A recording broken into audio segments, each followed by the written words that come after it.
back. He's back, guys. The GOAT. Jon Jones takes on the heavyweight GOAT, Stipe Miocic, this weekend at UFC 309. Jones versus Miocic. We've got your full card breakdown coming up. We're going to sprinkle a little bit of betting. And again, I hate to double down on it, but your boy went flawless last week. So you're going to want to hear what we have to say. Say right here.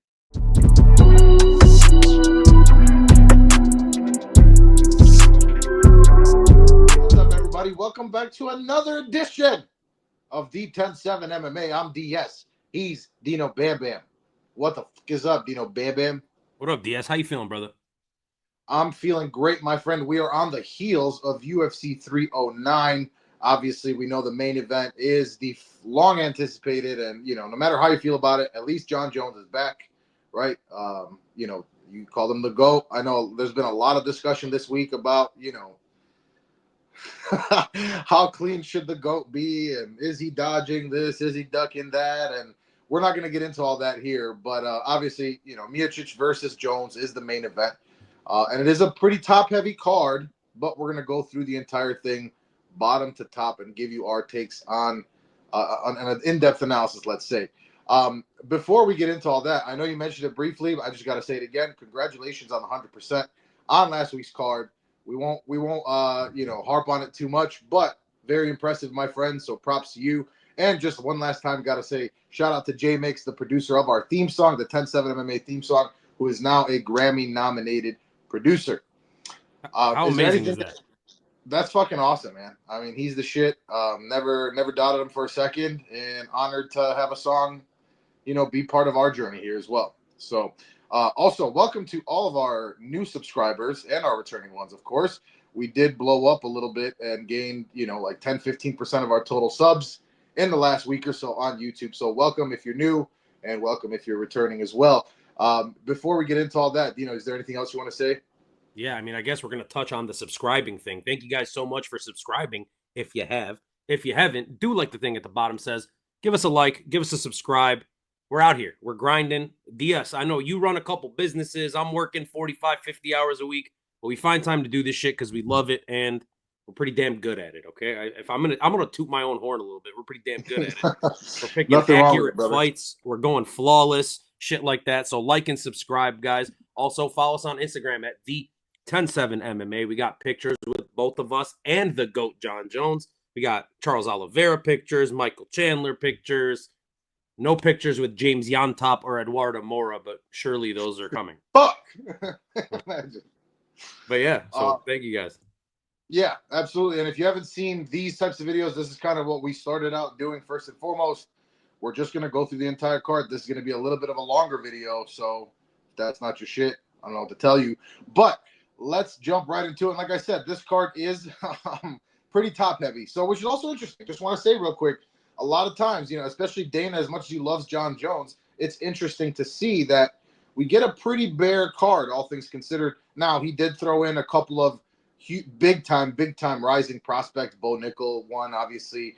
You have Ruffy as well. So, the true MMA fans, it's really for them, it seems, but the casuals, I guess the casuals are going to come anyways, right? Jon Jones, Stipe Miocic, they were going to be here anyways. Yeah.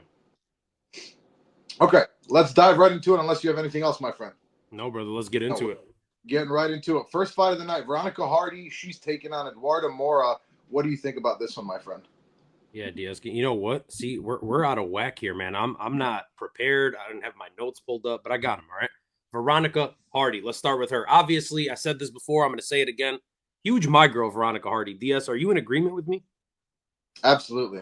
All right, there we go. So certified our girl, Veronica Hardy. She's a well-rounded fighter, DS. She relies heavily on her striking. She's a Taekwondo background fighter, and she's got some pretty good grappling.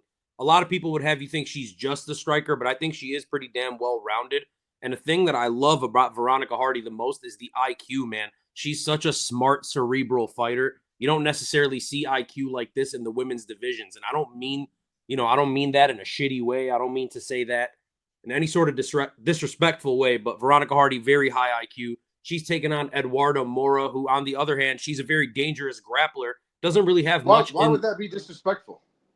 I don't know, just saying that they're low IQ, right? For the most part, especially beginning of the cards, you get girls opening up cards. Generally, they're going to be like not the best fighters in the world. I think Veronica Hardy is a rung above that for sure. But anyways, Eduardo Moura, a grappler, DS. She's not a very good striker at all. Eduardo Moura is also coming up in weight, so she's going to be smaller than Veronica Hardy. I just expect Veronica Hardy to be a little too much for her. I could see Eduardo Moura landing some takedowns and making this a little bit of a sloppy, slower kind of fight. But sloppy decisions tend to go Veronica Hardy's way for whatever reason. The UFC seemed to like her as well. So if this fight's close, I expect her to win it. So I got to go Veronica Hardy by decision. Yeah.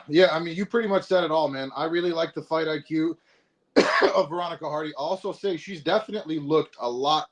She's looked a lot improved, very improved since her kind of early run in the UFC, right? I don't know if it's the Dan Hardy influence, but I know they have, like, she lives, breathes, and eats MMA, right? So yeah, I love the fight IQ. She's only showed that she's improving. She continues to impress me. I will say I think both of her last fights I personally picked incorrectly. So do with that info what you will. But yeah, man, I just think she's the more well-rounded fighter. Eduardo Moura pretty much is just a grappler for the most part, Also, for what it's worth, I think that I expect Veronica Hardy to be very much be the aggressor here, right? I expect her to be the one pushing the pace and pushing forward. On the feet, she's simply better. I very low key, I could see like a TKO finish. I don't think it will happen. I don't think it will, but I could see Veronica Hardy putting on the pressure and just wearing Eduardo Moura down. But I am going to pick her by decision. Yeah, I mean, we're in agreement here. To me, she's just a better fighter, DS. So I think it's pretty simple. Again, it's low level women's MMA. So I don't necessarily I'm not super confident in it, but I'm as confident as I can be, kind of thing. Yeah. Yeah. Yeah. No, I feel like a 7.5 out of 10 confidence on that one. There we go. Let's move on. Next fight, second fight of the night. We've got the Welshman, Oban Elliot. He is taking on Bassil Hafez. I will take this one first. This is an interesting stylistic matchup, man. You've got Oban Elliot, who is very technical, and compared to Bassil Hafez, especially very technical. If you compare the two on the feet, Oban Elliot much more calculated. He does push a high pace, but much more calculated, much more technical striker. Now, on the other side of that, he does not have the power that Bassil Hafez does, right? As far as the grappling, Bassil Hafez is the physically stronger guy. I'm almost 100% certain of that. So this is a tough one, man, because, you've got the technical capability of Oban Elliot, and then Bassil Hafez, with him, for me, he's very much a question mark in the sense that he looked really good in the JDM fight, and he put up a very good fight against JDM, and, he's got big power. You can absolutely tell the guy's fucking jacked. Now, I saw the MMA Guru mention this, that USADA doesn't test guys before they come into the UFC, right? This guy is absolutely shredded and jacked to the gills, right? So now, was that fall off in that second fight against Mickey Gall, where he looked way worse? Was that, and against a way worse opponent too, for what that's worth? Was it something like that, right? Or so he's very much, it's like the duality of Bassil Hafez, right? So who is he? Is he the guy that fought JDM to a tough fight and showed a lot of toughness and showed to be very well rounded and showed some really good power? Or is he the guy that lost to Mickey Gall, who, no offense to Mickey Gall, I mean, we'll talk about him in a second too, but it's just not that good, quite frankly, as far as the UFC is concerned. So I keep going back and forth on this one. I think I am just slightly trusting Oban Elliot a little bit more. I trust him to be the more technical fighter. But if he can survive the first round, because Bassil Hafez is going to throw big shots. Oban Elliot has shown a pretty decent chin so far. But, man, I don't know that this is one I'm going to be betting for what it's worth. Yeah, look, DS, I'm actually going to pick against you, man. I get it. I see that Oban Elliot is a minus 218. These odds aren't as updated as they should I was be. going to say, I don't like those odds at all. Yeah, the odds are terrible on this, right? Because I get it. Oban Elliot, definitely more technical than Bassil Hafez. Bassil Hafez, you're definitely getting, you're not paying that premium that you paid last time out against Mickey Gall because he's not coming off of a great fight against JDM. So I feel like the odds makers are kind of like underselling Bassil Hafez to us because he looked shitty in a fight that he won against the guy in Mickey Gall, who we're going to talk about really shortly here. Mickey Gall, not the greatest of, UFC fighters for what it's worth, but He's not terrible, man. And again, there's a lot that goes into it. It was a short notice fight against JDM. He looked so phenomenal. How much of that do you want to attribute to maybe USADA not testing? But how much of that can you attribute to him just being an absolute dog and putting on that kind of performance on short notice, right? So I don't want to put Basil Hafez in a box where I'm so like, judgmental on what have you done for me lately, judging him off of one fight. The grappling and the wrestling should be better than Oban Elliott. I believe he's physically stronger than Oban Elliott.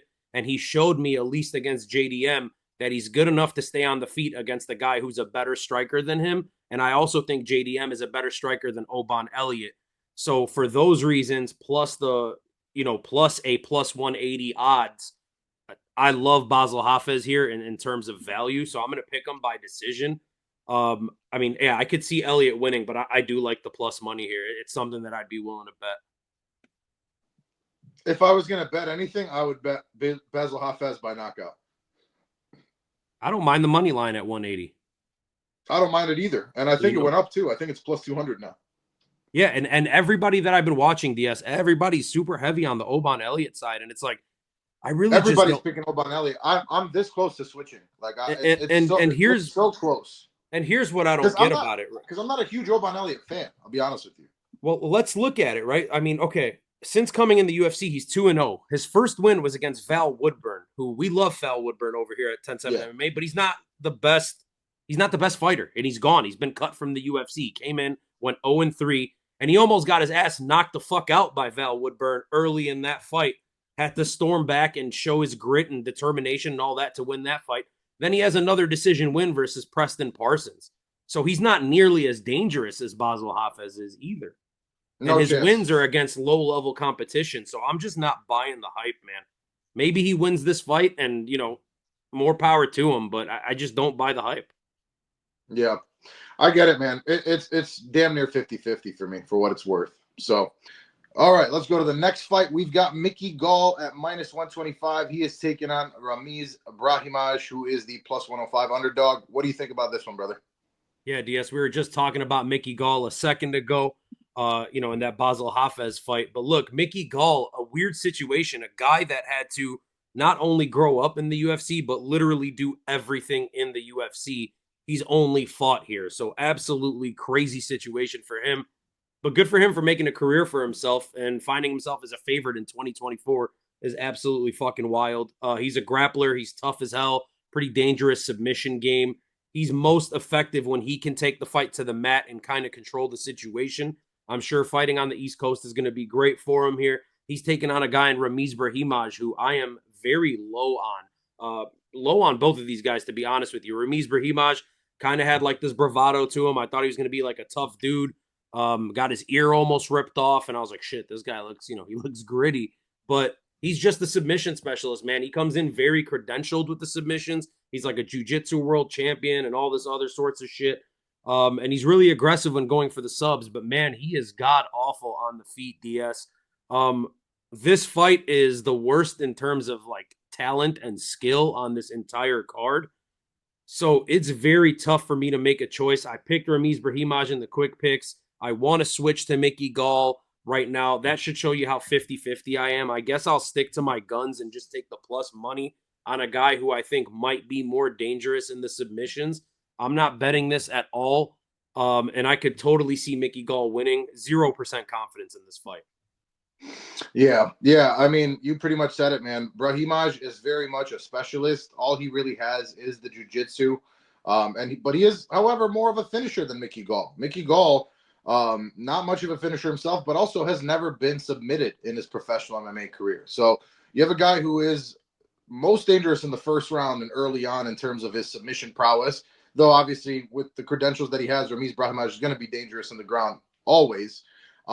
Mickey Gall, not special on the feet either at all. I mean, like you said, man, I'm not high on either of these guys.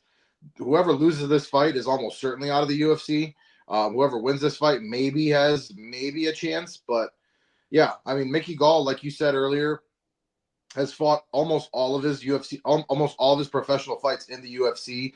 So he's faced the better competition. I've never once seen anything out of Ramiz that's kind of stood out to me aside from the jiu-jitsu. And I just think Mickey Gall is the better wrestler, and he's going to be able to stay out of those dangerous submissions in the first round.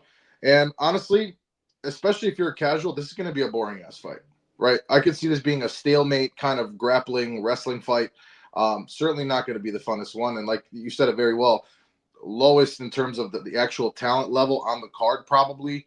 I'm going to take Mickey Gall by decision, man. I think it's going to be like a 29-28 type of split there, but I'm not very confident at all. I expect an ugly fight, and yeah, it's going to suck, but I'm going to take Mickey Gall. Yeah, when things get super ugly in the cage, it's very unpredictable. Just want to say something, though, about Mickey Gall. His first 3 fights in the UFC, Mike Jackson, CM Punk, Sage Northcutt, beat all 3 of those guys before losing a decision to Randy Brown. Super fucking weird strength of schedule and resume, but yeah, one of the more unique ones for sure. Absolutely. All right, let's move on to the next fight on the card, which is Marcin Tybura. He is taking on Jhonata Diniz. I will take this one first, my friend. So, yeah, I mean, this is an interesting fight. This was supposed to be Marcin Tybura. This is supposed to be Jhonata Diniz versus Derek Lewis. I don't know why the fuck I couldn't think of his name right there, which would have been an interesting fight. That would have been probably a striking match, right? You know, you got the big power of Derek Lewis. You've got a very good kickboxer in Jhonata Diniz. Arguably, well, Derek Lewis has been doing some wrestling lately, so who knows? Throwing some knees and shit. But Derek Lewis is not in this fight any longer. Marcin Tybura steps up to fight him instead.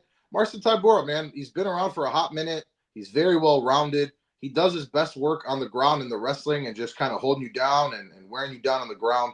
But is decent on the feet. Jhonata Diniz, I mean, really does not have much on the feet on the ground whatsoever. On the feet, he's going to be the better fighter. I don't think there's much of a question there. He's a very refined kickboxer for being pretty early on into his MMA career. He's got good kicks, good punches. He's able to kind of break his opponents down over the course of the match. I think it's not a great stylistic matchup for him, though, quite frankly. We've seen him out-grappled before.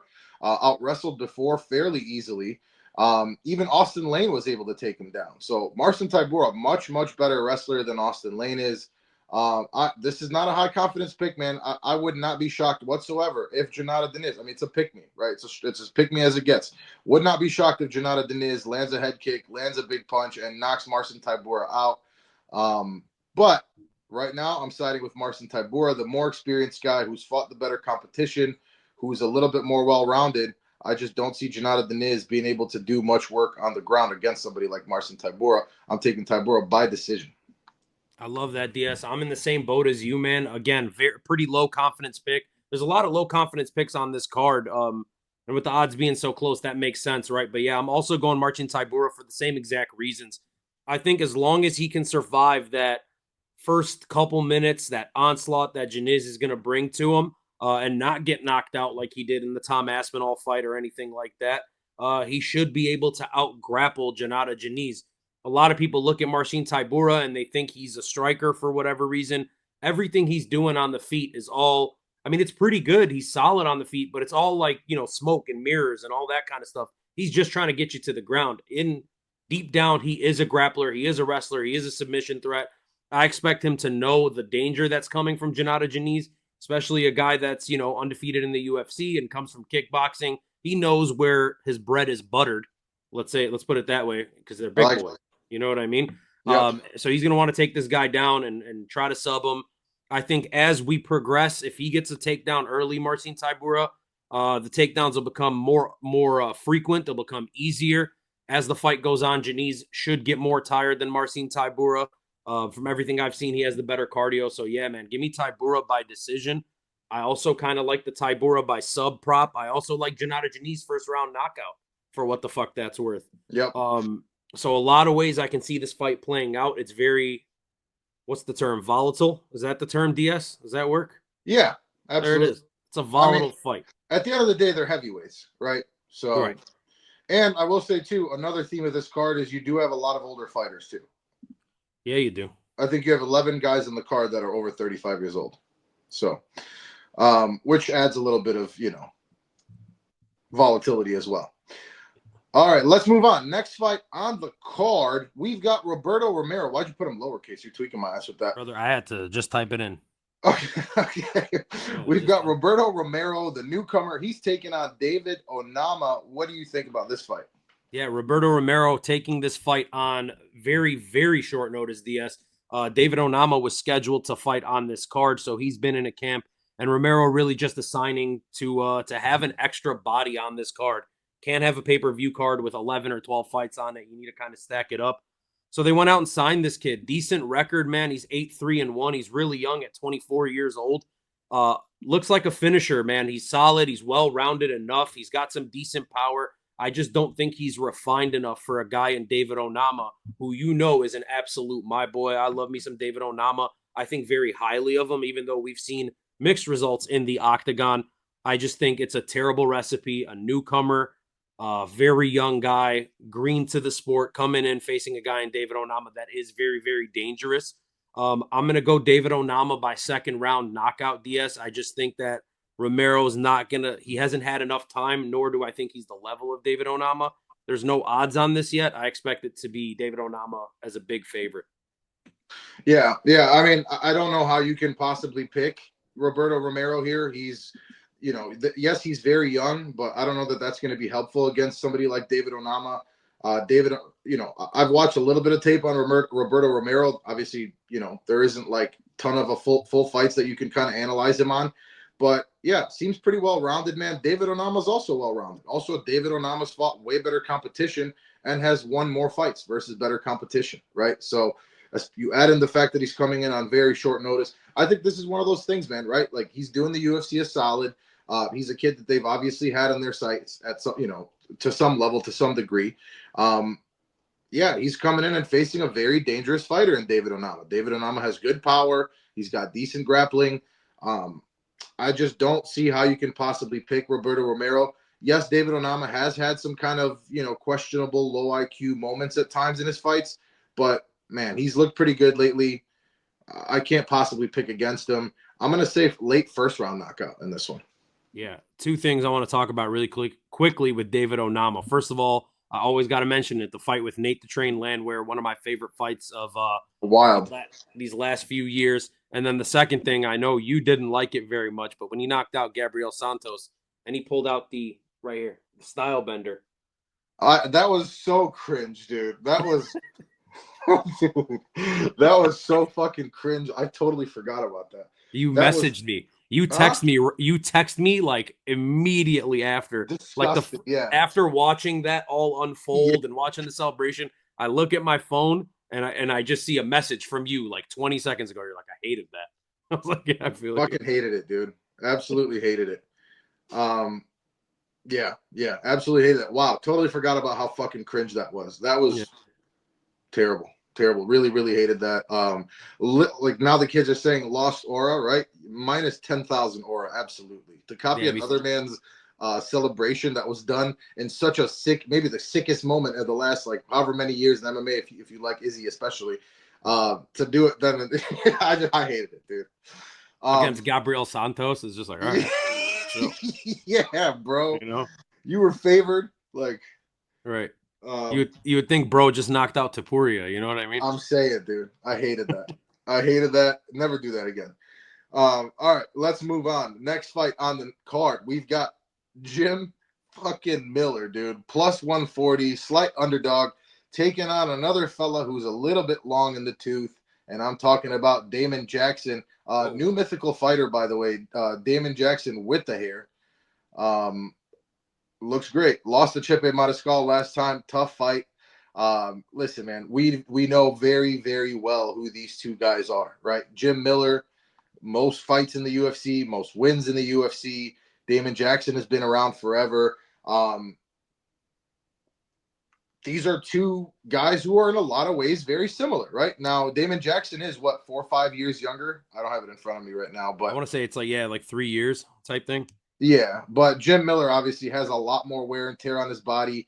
Also, Jim Miller, he got absolutely fucking rocked by Bobby Miller. Like that was just a brutal, brutal beatdown. At his age with the amount of damage that he's taken, having fought and gotten his ass beat so badly his last time out. And now not that long after that, he's coming back again. And props to him, man. There's nobody tougher than Jim fucking Miller. And he's taking on Damon Jackson. Now, Damon Jackson is more of a specialist, right? Both these guys have very good grappling, very good jiu-jitsu. I actually think that Damon Jackson is better on the ground. I think he's more dangerous in terms of getting a finish on the ground. Now, Jim Miller has got more power. Jim Miller is going to be better on the feet. I expect that. But Damon Jackson, it's not like he doesn't have any power. He's just technically and experience-wise, not what Jim Miller is on the feet. This is a tough one, man. This is a tough one. Jim Miller at plus money looks really nice, but I just don't trust it, man. I just don't trust it. I think Damon Jackson is dangerous. Like I said, new mythical fighter with the hair transplant now too. I really want to pick Jim Miller. I respect both these guys like hell. Pretty low confidence pick, man. I think this could go either way. The odds kind of tell the story, but I am going to take Damon Jackson. I'm going to take him by like an early third round submission. Okay.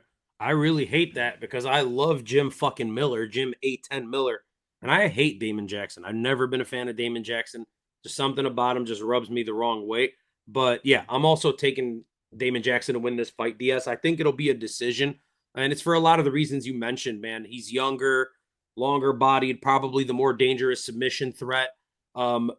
Really, though, the thing that really puts it in perspective for me, Jim Miller, you mentioned, got his ass beat by Bobby Green at UFC 300.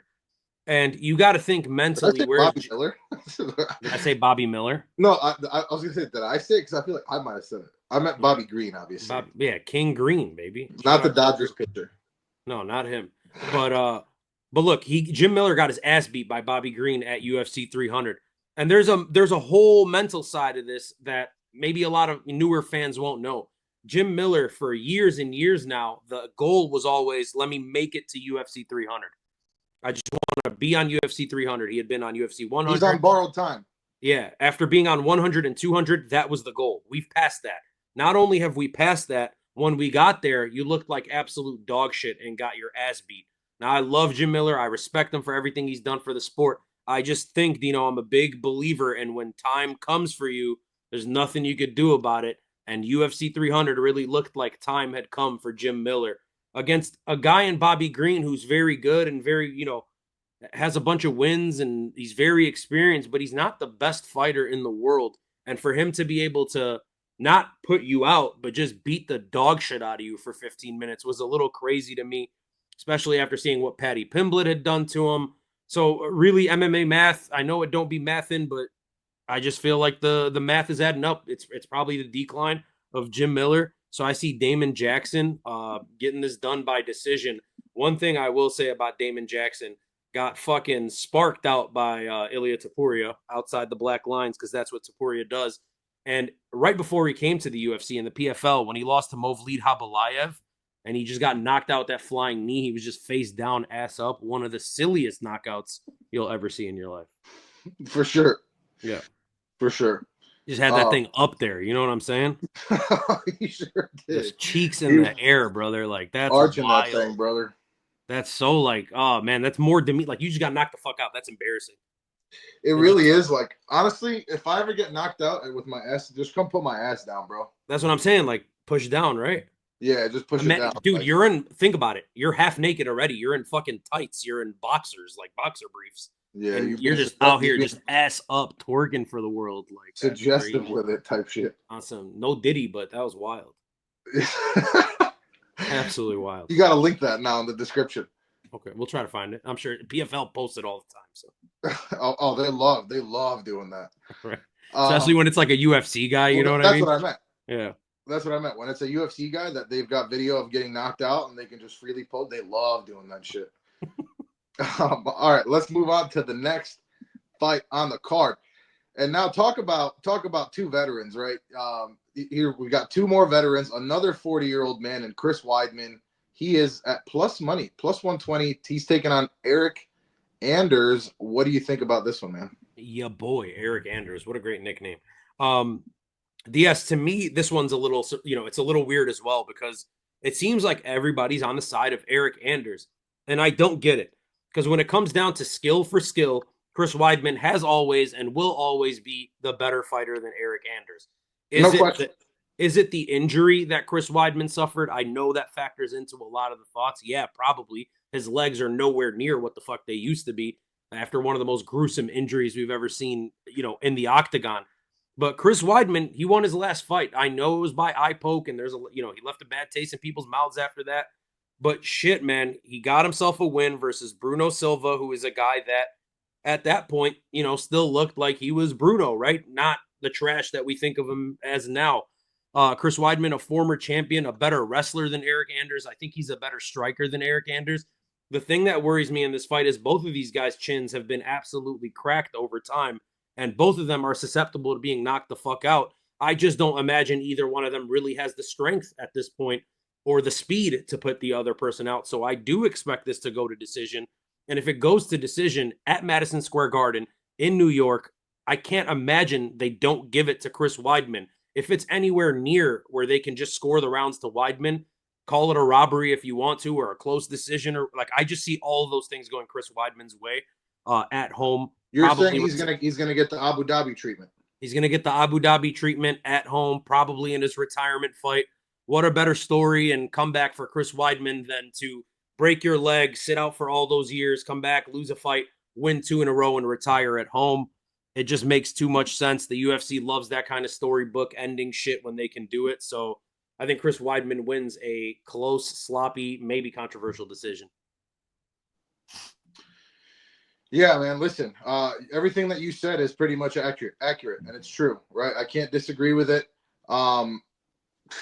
My only thing is, yes, look, what you said is completely true. Chris Weidman, listen, he was the first man to defeat Anderson Silva, right? Like, he's got an aura about him. If we're talking about aura, I just think this isn't Chris Weidman. This is the corpse of Chris Weidman. He has looked immobile, slow. Obviously, he's a world-class wrestler, and that's great. But I just don't think – I still think that Eryk Anders, while he's old too, he's not quite as old. He hasn't taken as much damage. He hasn't had that devastating of an injury like Chris Weidman has. And all the respect in the world to Chris Weidman, man. I just cannot possibly pick him. I just don't see it, man. I just really, truly don't see it. I could see something like what you said where, it's close fight and they just give it to Chris Weidman. I just think that Eryk Anders is going to land the bigger, more powerful shots on the feet. And look, man, to wrestle and to have you need your legs. And Chris Weidman just has not looked sure on those legs. I poked Bruno Silva to a win pretty much. And Bruno Silva's not very good.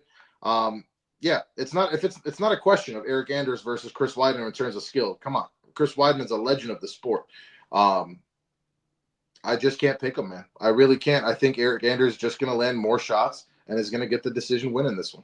So a couple things I want to say, DS. I get it, man. He's the more athletic the fighter in this one. His body's less used up, and I get all that. But we have to factor in a couple things. Eryk Anders, one win versus anyone that's on the roster right now. Okay, so all of his UFC wins have come against guys that are no longer here, except for his last win. His last win was against Jamie Pickett, no longer here. Kyle Dawkins, no longer here. Darren Stewart, no longer here. You have to go back to 2019 versus Gerald Mearshart, a guy who's a specialist. So I just don't know that Eryk Anders is that good. And I think if you're picking Eryk Anders to win this fight, there's really only 2 ways he wins this fight. Obviously by finish, right? Which is like, if you expect him to get a finish, fine. I totally get it. Weidman's chin's cracked. Maybe we find ourselves in a sub position, which I don't buy, but I could see a knockout. And if it's a decision, it would have to be Eryk Anders absolutely dominating Chris Weidman. Because if it's in any way, shape, or form close, you're saying the gap is like they're gonna be very generous. They have to be, right? Because if these rounds are even remotely close, like let's say Eryk Anders outstrikes him. Yeah, it's not like Eryk Anders is some prospect where they're gonna lose something if the UFC wants Chris Weidman to win. And they probably don't care about having Eryk Anders around. They don't mind cutting him, right? So the thing is, Eryk Anders, let's say he outstrikes Chris Weidman 22-12 in a round. Pretty clear. If Weidman lands a takedown in that round, they're going to give the round to Chris Weidman. You're right, man. So it would have to be a really, really clear definitive 10-9 every time. And even then, at this point in time, Diaz, it just seems like the UFC has no shame. When they want to give a person the win, they're going to give the person a win. We're not going to do shit about it except bitch and complain on Twitter for 30 minutes until the next fight starts. So that's the beauty of the UFC. The next fight card's coming up probably next week, and the news cycle is very short. So, and we have bigger fish to fry on this card, so you're going to forget about it in 45 minutes. 100%. You'll, if that, right? If that, the next fight after this is a big fight. Yeah. And why don't we just dive right into that one then? And I'm talking about Jonathan Martinez taking on Marcus McGhee. Jonathan Martinez at plus money here, which is pretty interesting, to be quite frank with you. Yes, what a fucking transition. Look at you. That was a pro transition. You know what? I like kept it, bro. You saw that shit, huh? Come on now. That's right. Yeah, we're getting polished with it. But look, man, this is a very, very, very fun, in all likelihood, fight on the feet, right? I don't really expect this to go to the ground. Both guys are pretty well rounded, but Jonathan Martinez, more than anything, he's a striker, right? And he's pretty long for the division. Marcus McGhee, also a very good striker, tough as hell, very kind of unorthodox and awkward, but man, he is somebody who I didn't really have on my radar as somebody who is going to be something crazy or really impress me. But man, he's 9-1 and he's looked damn impressive in his fights, right? He just beat your boy Gaston Bolanos, who, just for the record, you picked as an underdog last week and got correct. One of the 13, 12 fights, whatever the hell it was, that you swept the entire card.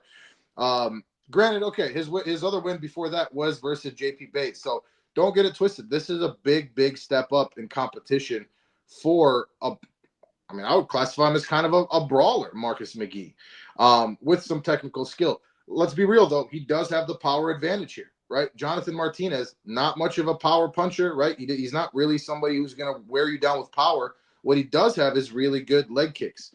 And Marcus McGhee, he throws with a lot of power, right? He's going to load up a little bit. Working those legs, taking his legs away, working the body, I think is going to benefit Jonathan Martinez. And I think he's going to be able to do that. I do think that he needs to be very careful, though, because a lot of times you see guys throw leg kicks and then they get caught with a shot coming over the top, right? Big overhand, stuff like that. Marcus McGhee likes those shots. So this is close, man. It really is, because for me, Marcus McGhee has to kind of get the knockout here, right? But I think the knockout is very live. I'm going to pick Jonathan Martinez, man. I just think that he is ultimately going to land more shots. And I think he's going to get the decision win on the feet. But again, he's got to be careful of that power of Marcus McGhee, man. He's tough as hell. Yeah, Dino, I'm 1,000% with you, man. And I'm so happy you chose Jonathan Martinez in this one. Look, I get the hype behind Marcus McGhee. I'm a big fan of Marcus McGhee. I've liked him since I saw him. Great power, dangerous fighter, has a weird, strange look to him. The dude's awesome, and he's great for the sport. Trains with Sean O'Malley, so I'm sure he's, adept to seeing all sorts of different types of strikers and shit like that.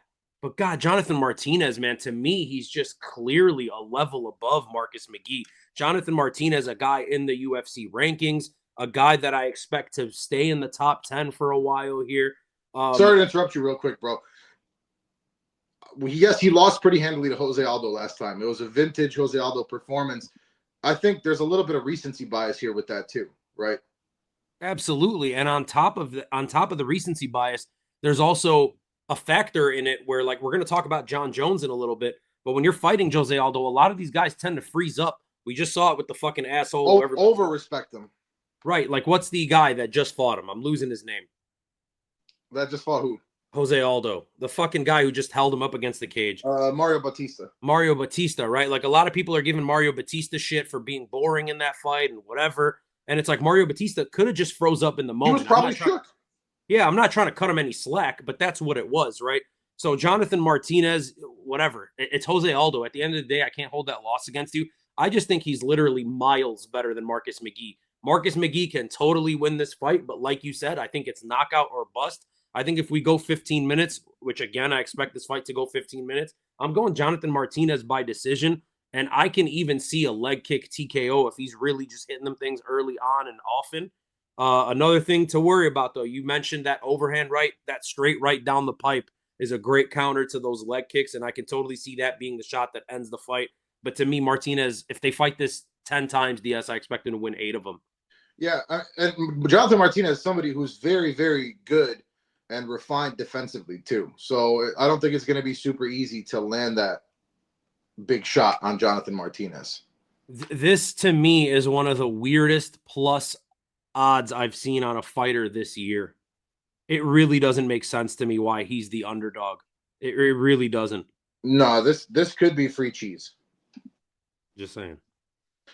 All right, let's move on to the next fight. We have got somebody very, very exciting, massive, massive prospect, Mauricio. I probably typed it wrong. It's Mauricio. Mauricio Ruffy, massive favorite, minus 750. He's taking on James Llontop.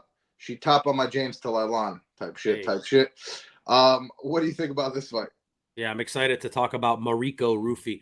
Hey, no, Mauricio Ruffy DS. Hey, I fucking love this guy. His first fight in the UFC, you were at my crib. We were watching UFC 301. We're having a couple adult beverages. This guy was a lot of adult beverages, if I recall. A lot of adult beverages. This guy's fucking awesome, man. Great performance on the Contender Series.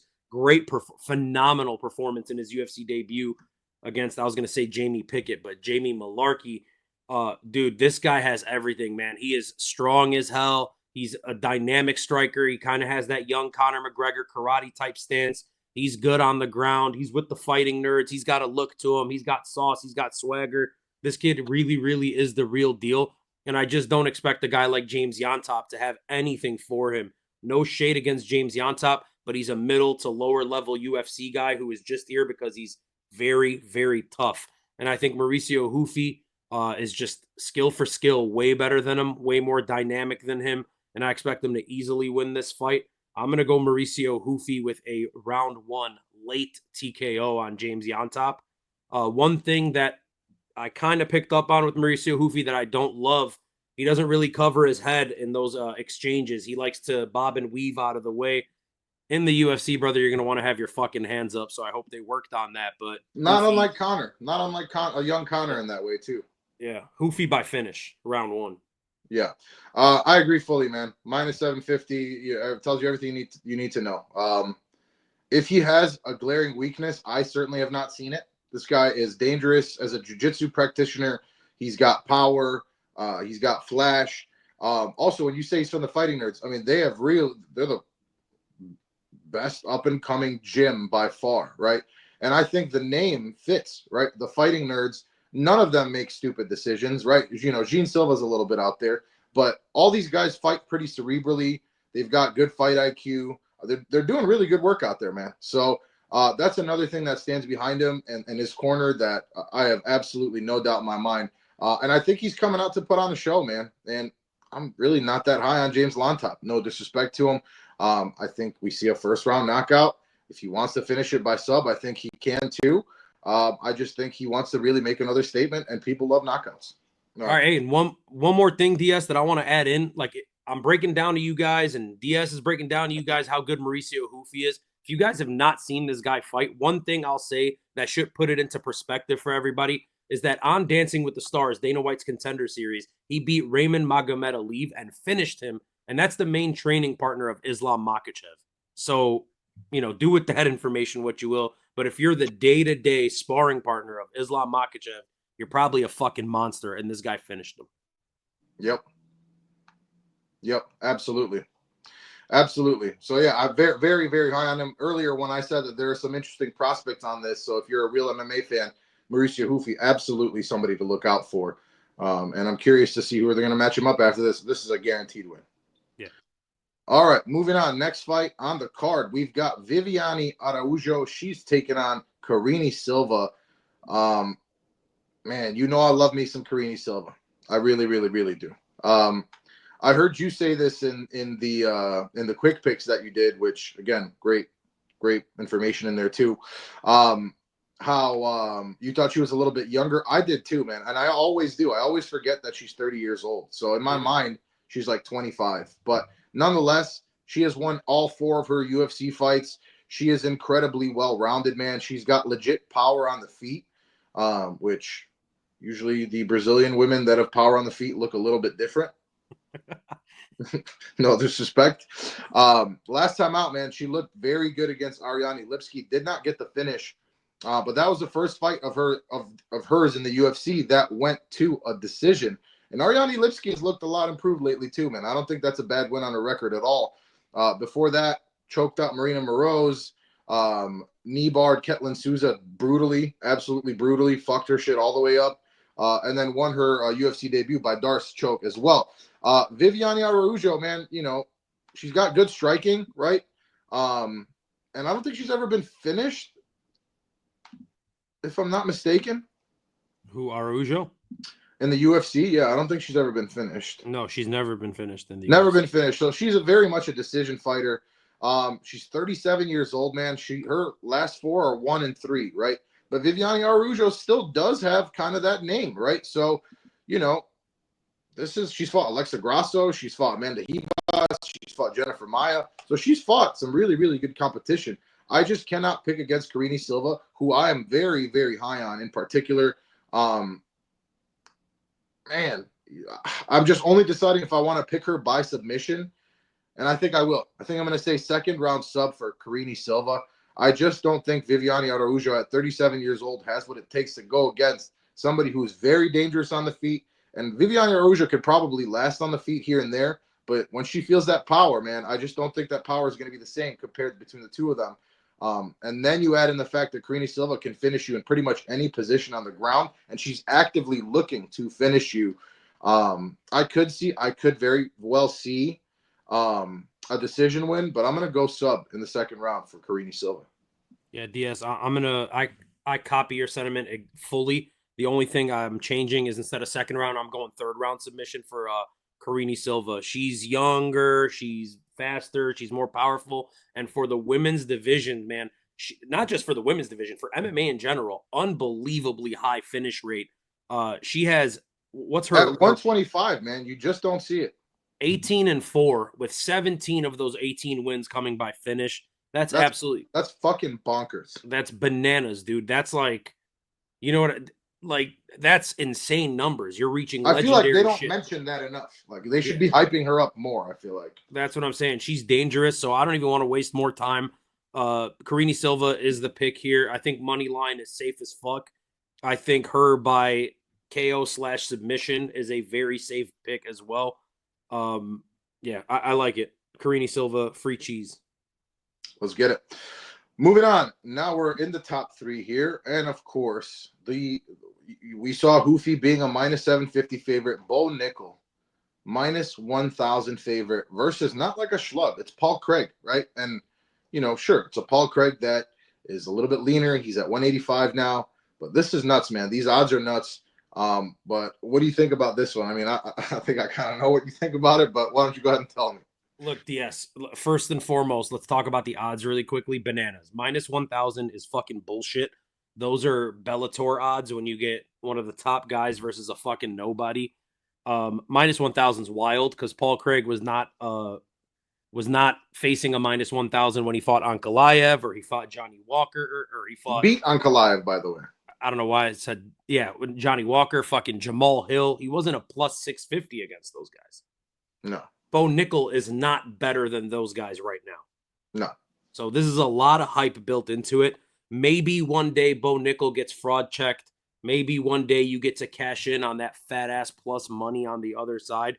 I just don't think it's Paul Craig. I know Paul Craig has the ability to come from behind, very similar to a Gerald Meerschaert who we saw last week. In terms of he can get his ass kicked for 2 rounds, 3 rounds, and then 5 rounds in some cases and throw up a Hail Mary submission and get it. He did that against Ankalaev. He did it against Jamal Hill. So he can beat guys that are better than him. I totally get wanting to sprinkle on Paul Craig. And if you got some extra money laying around, do it. One day we may all make money off Bo Nickal. It's not this fight. Bo Nickal is going to beat Paul Craig however he wants to beat him. And I think he gets a TKO up against the cage late in the first. In the first? Yeah. Okay. Yeah, I mean, what else is there to say, man? He's an elite wrestler.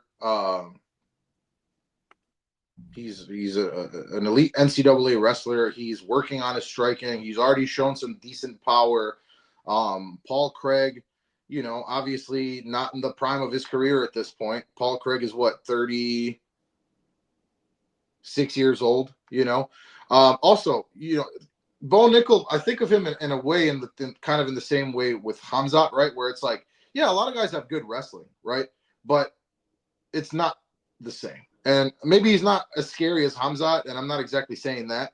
But you get what I'm saying, Dino? Like, there are levels to that wrestling shit, and Bo Nickal is at the tippy top.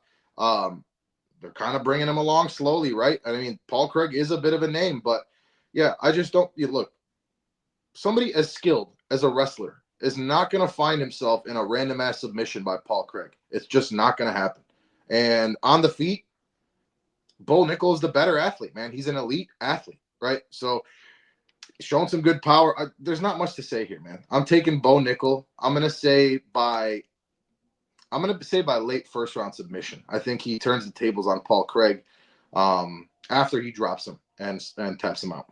Yeah, and that's fine. You know, like, all right, yeah, fuck it. Like we expect Bo Nickal to win, and yeah, and get a to. finish. Right, you have to. I'm sorry if you hear random ass music. No, you're good. Okay. All right, moving on to the co-main event of the evening, and we've got Charles Oliveira. He is taking on Iron Mike Chandler. This is a wild ass fight, man, and it's a rematch, obviously, right? And if you remember the first fight, it was fucking crazy because it was, you know, during Charles Oliveira's run. Michael Chandler, huge name coming over from Bellator, one of the more anticipated additions to the UFC roster, you know, coming from another organization. And what happened? Charles got dropped and then got back up and then dropped the shit out of Mike Chandler and ended up fucking him up. Mike Chandler, if you ask him, right, he says he doesn't know who that guy was. He's going to be a lot more calculated now. But the fact of the matter is, man, Michael Chandler is what, 30... like 38, something 38, like that. 39. He might be 40. He's 38 years old. He's 38 years old. So I'm not saying Charles Oliveira is like a spring chicken, you know. Charles Oliveira is 35. So, you know, it's not a huge difference, but Michael Chandler has been waiting for the Conor fight. So now that matters less for somebody like Mike Chandler, right? Because you look at the shit that this guy does. This guy's working his fucking ass off constantly. So it's not about that for me, right? The fact of the matter is here, man, I don't fucking know how this fight's going to go. I really don't, because I could see Michael Chandler chinning Charles Oliveira in the first round. I could see Charles Oliveira chinning Michael Chandler in the first round. I could see the fight going to like a hard fought ass decision. I really could. There are many, many ways that I could see this fight going. Oh man, and I want to see Charles Oliveira win this. I really do. But like, is Mike Chandler going to catch him? Is he just going to fight a little bit of a smarter fight and then be able to catch him? And I don't know. I'm going to say no. I'm going to say that the fight plays out kind of similarly to the first one, man. And I think ultimately Charles Oliveira ends up getting, I'm going to say, a submission victory. I'm going to say in the middle of the second round. I am not betting this fight. If I'm going to bet anything, I wouldn't parlay piece either of these guys. I wouldn't even put money on the over, under, anything like that, to be quite honest with you. And of course, we'll drop the betting video specifically. But yeah, it's just too much for me. And you know, it's a Charles Oliveira fight, right? So I'm gonna go with Charles, but man, it's sketchy, and I have a weird feeling about it. Yes, look, as you know, and as a lot of our viewers may know, fucking massive. I'm a massive Charles Oliveira fan. You literally waited 3 hours in line to go to fucking talk to the guy. 3 hours to talk to the guy. Fucking did the blonde goatee for UFC 300. Yep. Got reposted, by the way, by Shoot the Box that day. And again today. So follow us on Instagram to see Shoot the Box posting your boy. So I'm a huge Charles Oliveira fan. I got the fucking t-shirt and all that shit. I'm a huge Mike Chandler fan. I got 2 fucking t-shirts. See you at the tops. These are 2 absolute your guys. I know you're going to be absolutely shook no matter how this goes. Yeah, so you were saying, like, you're fucking uncomfortable, and dude, I'm nervous as shit about this fight already. And yep. I know for a fact that as soon as that Bo Nickal fight ends, that's it. The butterflies are going to be fucking going, and I'm going to be so uncomfortable. Am I betting this fight? Absolutely not. And I'll tell you why. Because I want nothing to do with it. I feel like either way, if I'm making some money, it's dirty.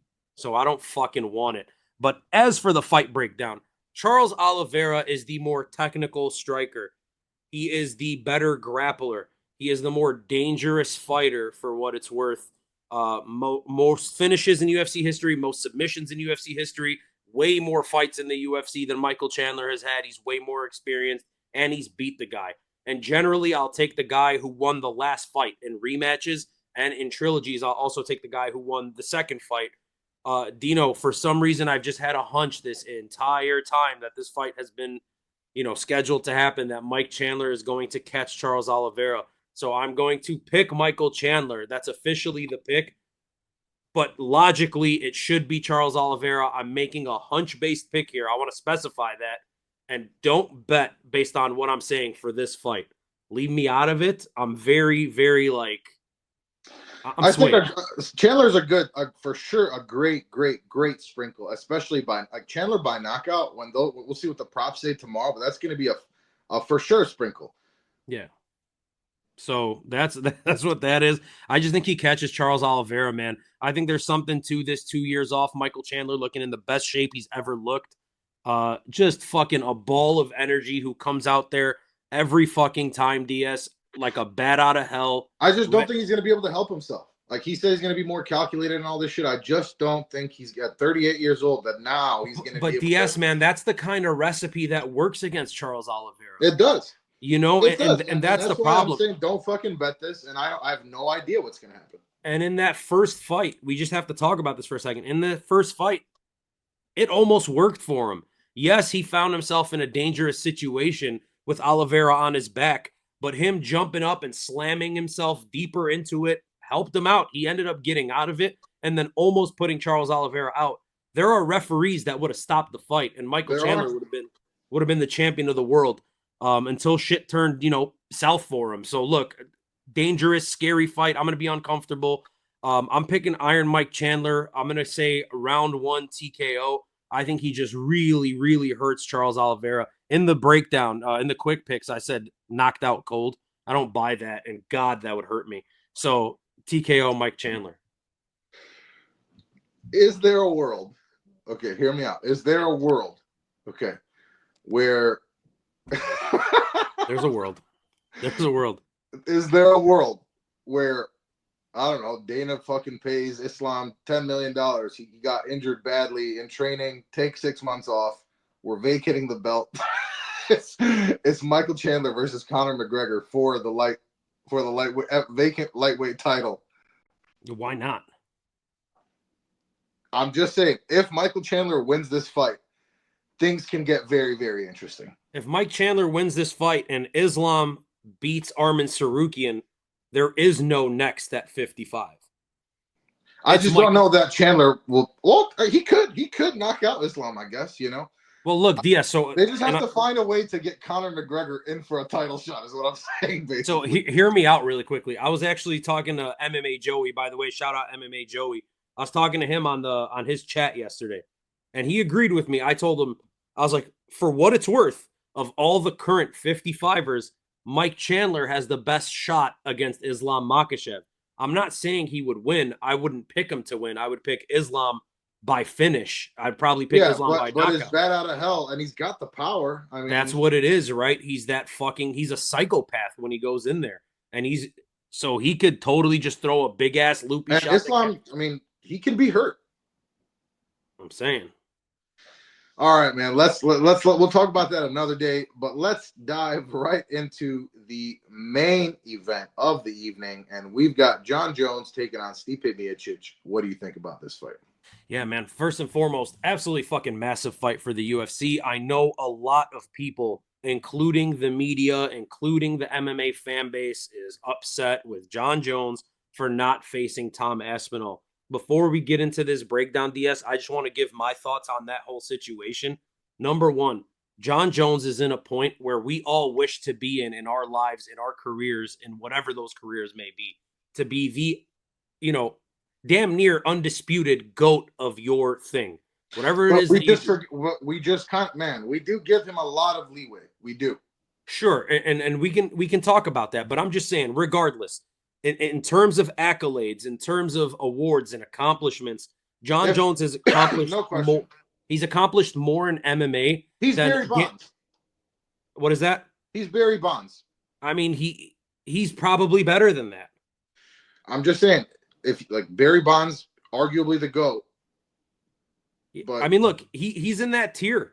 That's who Jon Jones is. But regardless, my whole point is Jon Jones is at a point in his career, in a point where he has so much legacy that he has earned, for whether you like it or not, whether you want to talk about the drug charges and the steroids and the fucking DUI and the wife beating and the hitting pregnant women and all that bullshit. All that aside, that has nothing to do with the in octagon performance. I guess correct. steroids technically would, right? And picograms and shit. But you're take all that. You're choosing to put that aside for now. I'm just saying, let's put that to the side. The accomplishments and the legacy that he has in the octagon is, you can't dispute it. He is the best fighter we've ever seen in the UFC, in mixed martial arts. No doubt. So for him to have to defend himself against the guy in Tom Aspinall, who, much respect to Tom Aspinall, I think he's phenomenal. I think he'll be the heavyweight champion of the UFC for years to come. He's just the flavor of the month to Jon Jones. Jon Jones has been here for well over a decade. Well, John made that very clear. Right, and he's faced Glover Teixeira on a 20-fight win streak. He's faced Rampage and DC multiple times and went to hell with Alexander Gustafsson.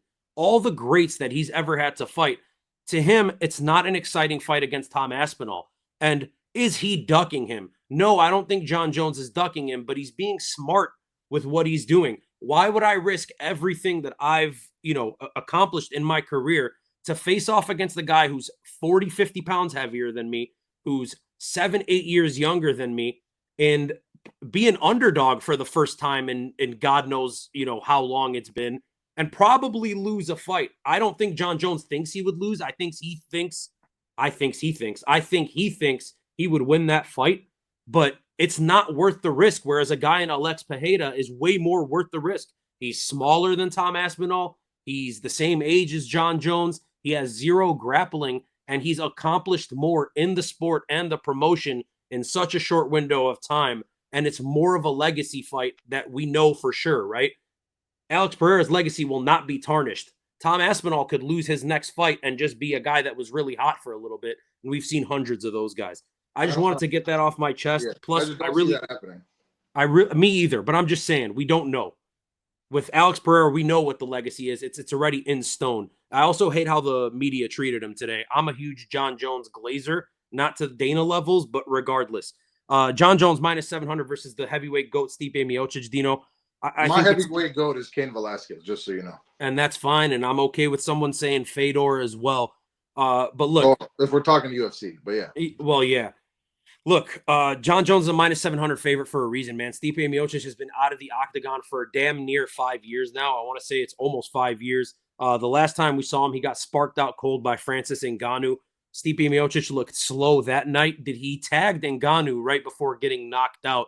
I don't want to take away from Stipe Miocic. I feel like a lot of that has been done this week. The disrespect being thrown on him and him being thrown away for Tom Aspinall is absolutely fucking ludicrous. The guy is the most accomplished UFC heavyweight champion of all time. He's got dangerous power in his hands, great boxing, really dangerous when he's being pushed. Backing up, he has stupid power somehow.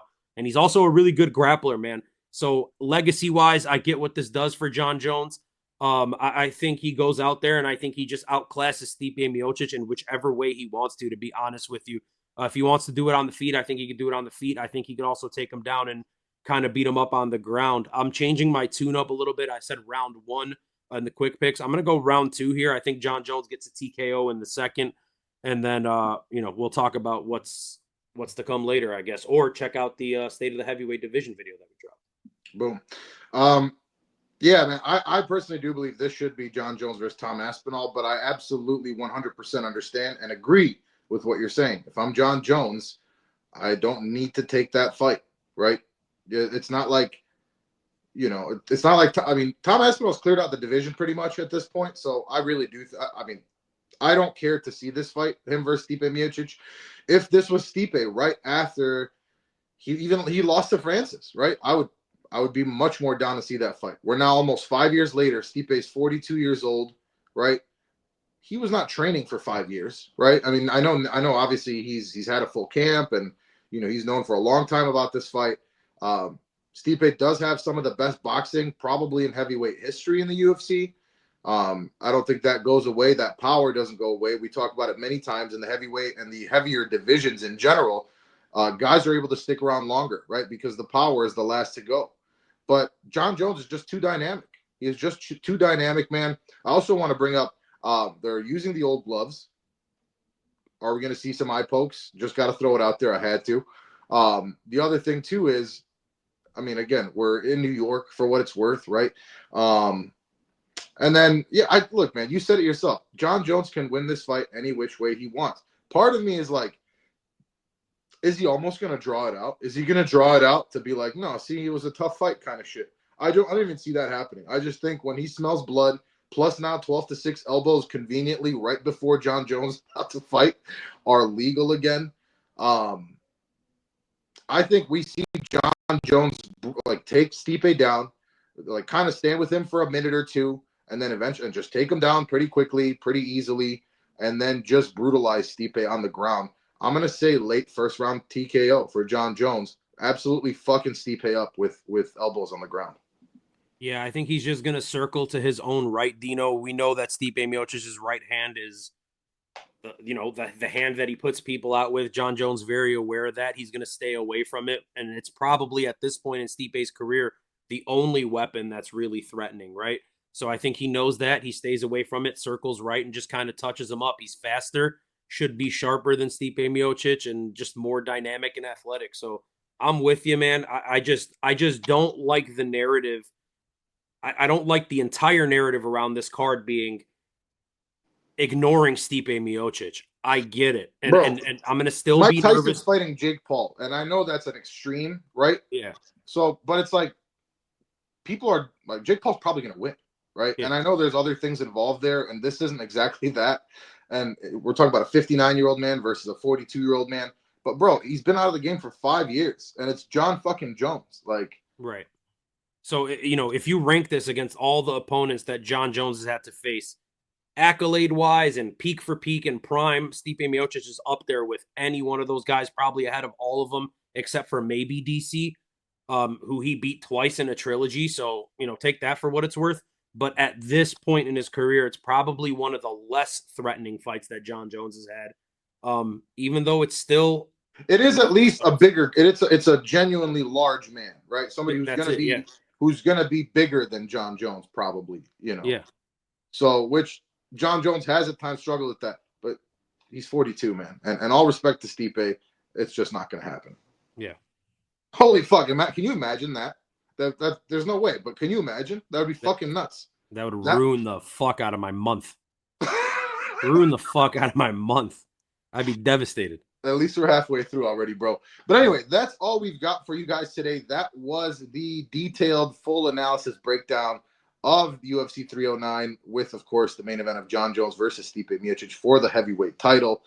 Top heavy card, but I'm looking forward to it, man. The co-main event and the main event, they knew what they were doing, right? They could put on a somewhat shitty card, throw on two absolute highly anticipated bangers of fights, no matter what you think about the actual main event and what's going to happen and all that. But looking forward to it, man. Yeah, DS. I mean, they sprinkled in two prospects and Hoofy and Bo Nickall. So whatever, man. UFC 309 is about to be a fucking banger. It's going to be super nerve-wracking towards the end of the card. And then once we're done with that, quick heads up for next week. We got a card in Macau, which is in China, apparently. That shit's happening at 4 a.m. fucking local time. Our time, American time. So get ready for that and a bunch of Asian fighters you've never heard of. But that's what you can look forward to next week. DS, anything else about UFC 309? No, tune into immediately after the fight. We're going to drop a video or two just breaking down, what's happened once we see it. So look out for that as well. And look out for the betting video coming up tomorrow. Yeah, guys. So the betting video, DS's best bets are going to drop tomorrow. Look out for that. He's been on an absolute fucking heater. So to all of our new fans, thank you guys so much for watching. All of our old fans, thank you so much for all the support. Appreciate the love. If this is your first time viewing us, Hey, like and subscribe. Like the thing at the bottom says, we're doing big things here. You can also follow us on Instagram at D107MMA. That's more of a, we're fucking with people the entire time, posting up dumbass memes and shit. But hey, shout out Nina Drama for just constantly showing us love on there. I swear to God, we totally forgot about to mention that before. But yeah, she's the shit, man. She's the best. Yeah. Shout out Nina. But anyways, DS, anything else to say? No, that's it, brother. All right, guys, that is DS right there. I'm Dino Bam Bam. This is D107 MMA. Super damn excited and nervous about UFC 309. Thank you guys so much for watching. Peace.